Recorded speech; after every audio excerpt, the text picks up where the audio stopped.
and welcome to the channel. For those who are new, my name is Dave.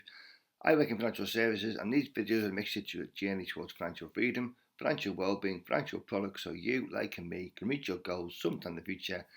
Now let's get into the latest video. Now this video is about my self-invested personal pension plan. I do have a workplace pension, but I'm restricted to what I can do, contributions, where I can invest funds. So I've got my own pension so I can control my contributions, my funds, my investments. Now it's not to boast or brag or say look at me, but to give people hope.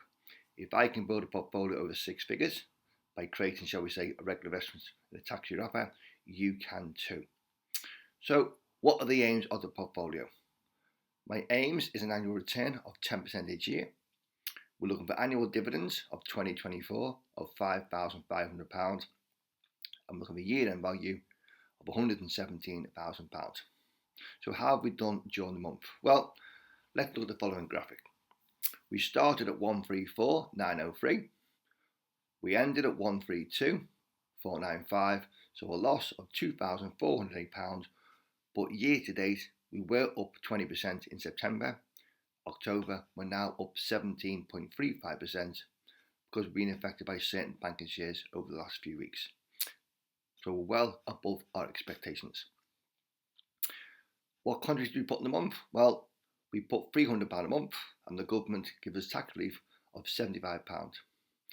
Our platform providers charges fees of £16.96, which is average, but it's based on a percentage of our portfolio. And let's look at where the portfolio is held geographically. So predominantly UK based in Europe, 77% in UK and Europe, nearly 21% in America, and 2.28% in Asian emerging markets. But we are, shall we say, trying to reduce our holdings within UK more to America. Let's look at the holdings, shall we say, the dividends received during the month. Very nice month indeed. £800, 26 pence of dividends. So year the value of £5,400, about £800 above expectations. And across our shares, which we just recorded, we've got a yield of 5.15% at an average across our 15 shares.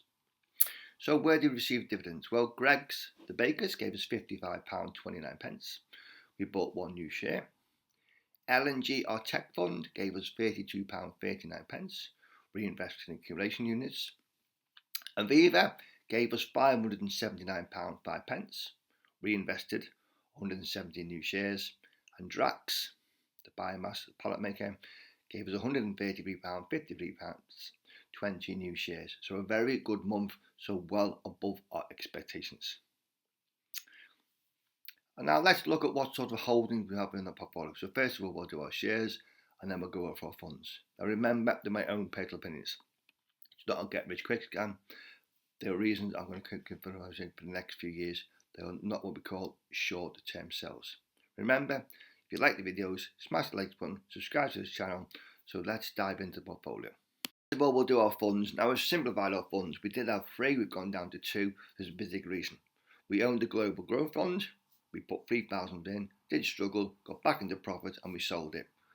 Why did we sell it? Well, it had about 35 shares, so quite concentrated, but the funds were held within our portfolios, but it was charging us 0.65% of fees. So we've put our money into our 2 existing holdings, we've topped them up. So at the moment, we've got a Fidelity World Index fund, £18,500, nearly 14% of our portfolio, but the fees of 0.12%, and it owns 1,410 shares. So we topped up £1,500 from another fund and normal contributions of £440 with that fund because we want to increase the holdings away from UK. Our second fund is the Legal and General Technology Fund, £16,500, 12% of our portfolio, fees of 0.32%, quite selective, 253 shares, but let's just say tech sector's done a very different run over the last 12 months. Who knows what will happen, shall we say, as a result of the recent US election. But we just switch off. They've done what we said on the tin, giving us great returns, shall we say, the past few years. Hopefully that will carry on. But the very reduced fees, they were done for diversification. Now let's look at the shareholding we hold within the portfolio. The funds we've just highlighted make up about 26% of our portfolio. The shares we own is nearly £100,000, makes up 74% of our portfolio, of which 64% is in the FTSE 100, 10% is in the FTSE 250. Look at the following graphic. Where do we hold the shares? Well, largest holding is Aviva, 4,983 shares, £23,000, 17%. Just switch off, does what it says in the tin, may be considered safe, secure, boring, but it gives us a nice yield, £600 a month, of around about 8%.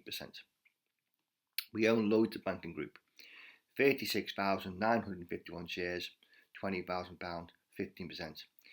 It has got above, shall we say, 60p finally, but there was then hit, shall we say, with the car finance so-called scandal. The court ruling was hard moving forwards, but it has struggled since, hence the reason why portfolio struggled during the month, because of that one share. Hopefully not much to redress, but it's the great unknown.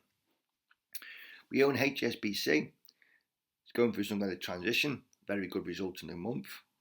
Well respected by the market. Share price has done very well.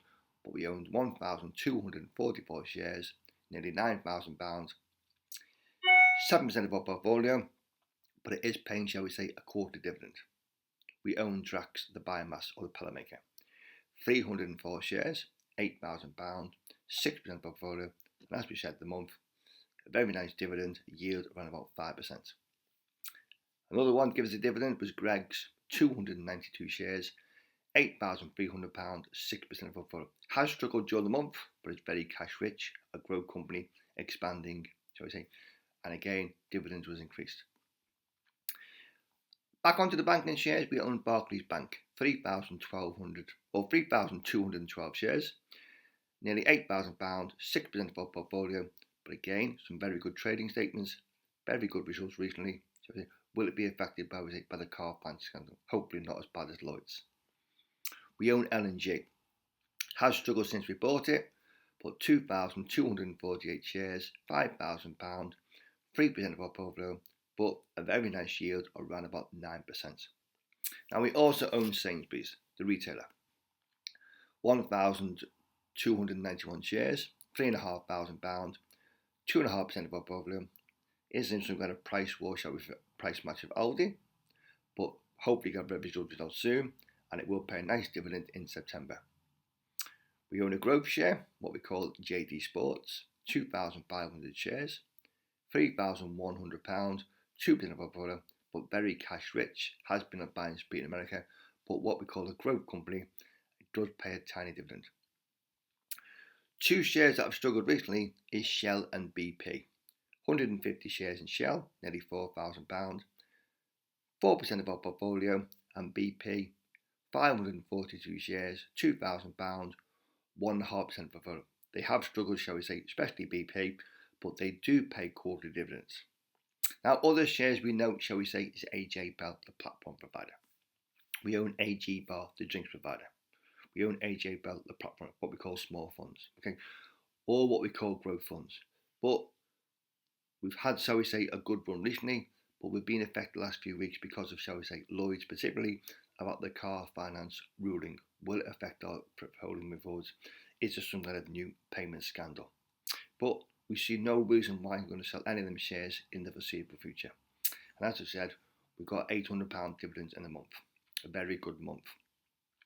Remember, they're my own personal opinions. It's not a get-rich-quick scheme, but it just goes to show if you invest within a tacky wrapper on a regular basis, you will achieve your aims and objectives.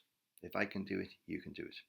Remember, if you like the videos, smash the like button, subscribe to this channel, and we'll see you again with the next video.